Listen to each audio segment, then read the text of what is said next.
Doug Davis.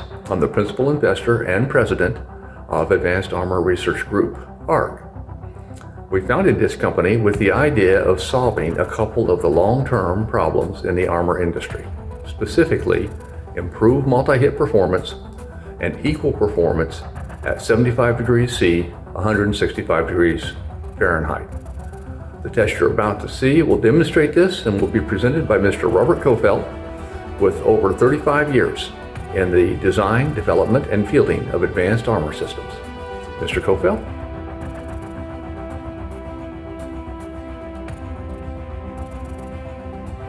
AARG, the Advanced Armor Research Group, has been working for a number of years on solutions to meet the requirements for the NATO standardized agreement for STANAG Level 3 and STANAG Level 4. And these are for kinetic energy penetrators as well as for fragments from artillery rounds. And we've been going through a number of high-performance materials and new processes to come up with a family of armor that meets these requirements and also meets some additional threats.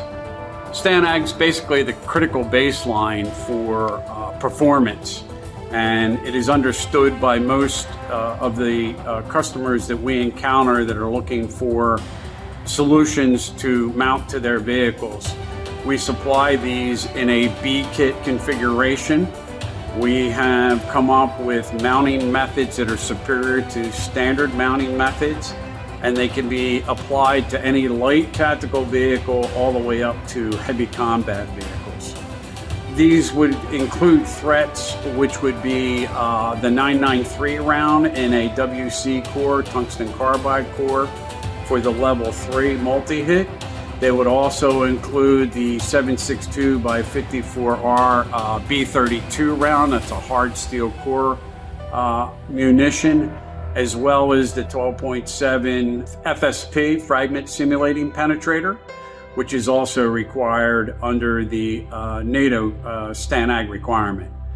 For the level 4, we have protection against the B32 by 114, and it is also something we have developed STANAG resistance to, so the performance is good, and we pick up the performance against the 20 millimeter FSP, which is also a requirement under the STANAG guidelines.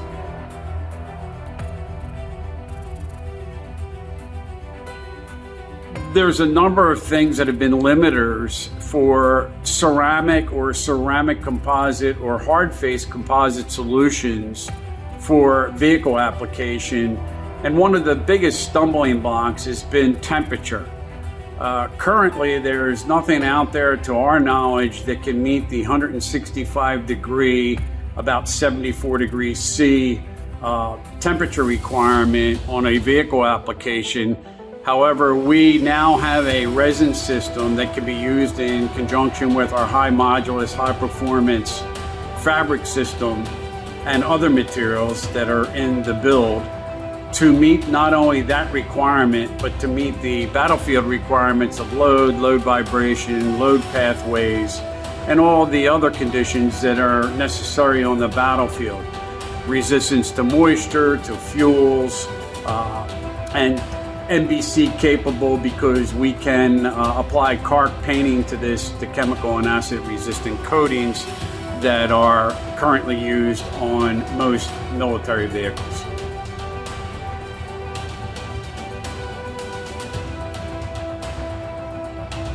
The approach for the Advanced Armor Research Group, again, AARG, we have a very unique system of manufacturing. It's called dynamic fluid compression molding.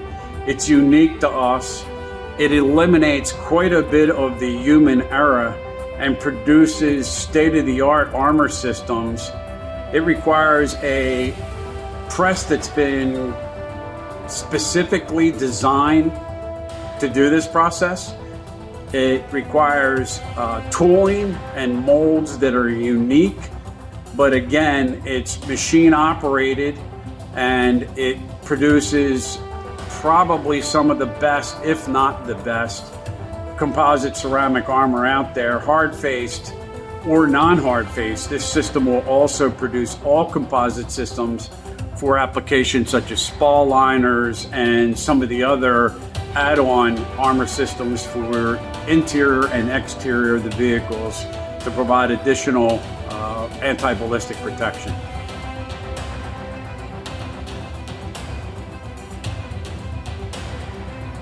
Our ballistic testing has been ongoing for a number of years. We use a trial and error primarily system, and that is to take the articles into the laboratory.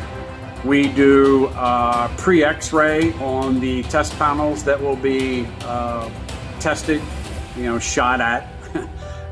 We also do CT scanning when we find that that's valuable. And during testing, we use high-speed camera quite a bit, as well as photographs pre and post impact, so that each iteration gives us valuable data for the next iteration. And that's been critical because we're trying to maintain all the requirements for the armor triangle, which is price, weight, and performance. And that's a critical thing because you want to be giving the best protection, but you also want to be giving that protection at a weight that's reasonable and a price that's reasonable.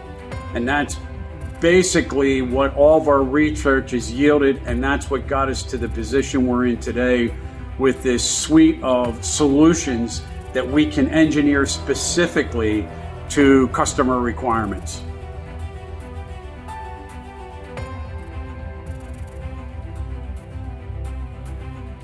The results of our testing are very good, and because of that, we will have in place, and we have in place, protocols for manufacturing. In armor design and in large-scale manufacturing, from the very beginning, you need to be paying attention to large-scale manufacturing. So that means even when we were doing development work, we were working with high-performance materials and techniques that already exist. We were working with ones that we were developing with an eye towards large-scale manufacturing, so that when a client or customer comes to us and we begin our baseline testing on first article, we can take that same success into large-scale manufacturing. And not only do we test to the STANAG, but we do additional testing to see just where the failure points would be if we try to shoot a test panel to failure. So once we get success on a particular threat, we continue to test it to see what the durability is outside of what's required. Because when we design something, we want it to exceed the requirements. And during the testing at NTS, we have tested at 40 degrees below zero FC, and we've also tested at 165 degrees Fahrenheit, 74 degrees approximately centigrade, and we have incredible success even at the extremes in temperatures because our resin system is designed with capabilities far beyond the upper limits, at least in heat. What's really important right now, multi-hit, STANAG multi-hit, but also customer multi-hit and threat. So with STANAG, you may have a single or a double threat, but a customer may come to you and say, we have these other threats, and not only do we want the STANAG pattern, we want these other patterns, and we want these other threats included in the armor capability. And because AARG has the engineering capabilities in-house, they will, in fact, design to whatever the customer requirement is. They also have unique mounting systems for putting it on to the vehicles in a big kit application. And that's really important because it's a very simple approach to mounting, which means that it can be done by almost anyone in the field or back at the armory.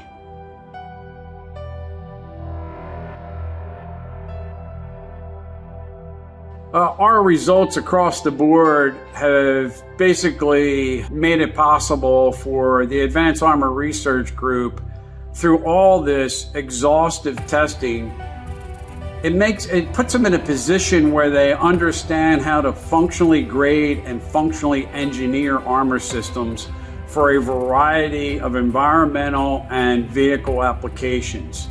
It also allows us to make changes outside of what's required for standardized testing, such as the STANAG, NATO STANAG testing, because a lot of times customers will come to us and say, okay, you're successful with the STANAG testing, but we have a requirement that is different than that, and we have shot patterns that are different than that, and we have threats that are different than that. Because we've done this, and AARG understands how to engineer specifically for threats, we are able to sit with a client customer, discuss all of their requirements, and begin the basically from the ground up, samples to first article to large-scale manufacturing to meet their threat requirements and environmental requirements. And that includes, again, high temperature requirements and low temperature requirements.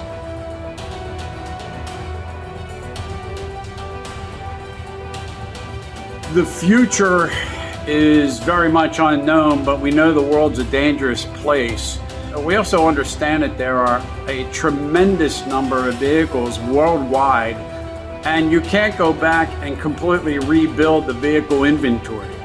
So our goal is to be able to move forward as the threats evolved on the battlefield and engineer B kits that can be applied to these different vehicles, increase the capability for anti-ballistic and anti-fragment protection, as well as being able to remove these kits when they're not necessary so that you can extend the life cycle of the vehicle by not overburdening it with a B kit when it's not needed.